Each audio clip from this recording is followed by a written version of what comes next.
কত কষ্ট করে যে দোকানটা দিয়েছিলাম, মানুষে বাকি নিতে নিতে দোকানের খিদে লাগিয়ে দিল।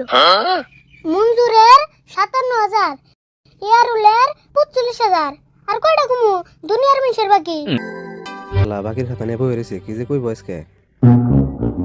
আরিফুল, এনে বই হবে কি চিন্তা করতেছ? তোমার নাগাল কাস্টমারের নিগা ভাত তরকারি নাই দে ব্যক্তি বাড়ানির ব্যবস্থা করতেছি। অমনা করে কথা কাউকে কুমু না, বাকি নিতে নিতে দোকানের সাগনের রাড্ডি বাই করে আল দিছ। তারপর ওকে তোমার দেহন নগে নগে সালাম দেন নাকসাল। কয়টা এমন বাকি খাইছি, আর তোমার টেহা কি আমি মেরে খামু? তার নিকে যত বড় বড় কথা শুনিতেছ। পয়সা মাইরা খাবে কে, তা যাই তো খাইতেছ। আমার নাগালা তো পুরিনা কাস্টমারের নগে তুমি এত খারাপ ব্যবহার করো নাকসাল না। হ্যাঁ, তুমি পুরান কাস্টমার দেহে তোমার নিকে পেনশনের ব্যবস্থা করে নাকসাল, তাই না? বাপ রে বাপ, কত কথাই যে শুনাইলে গো তুমি। নাগে জানি তোমার দোকানে বাকি আমি একলাই খাই, আর কে দুই খাই না। বাকি তুমি একলাই না খেলে কি হবো, কিন্তু বাকির লিস্টে তুমি রোল নম্বর ১।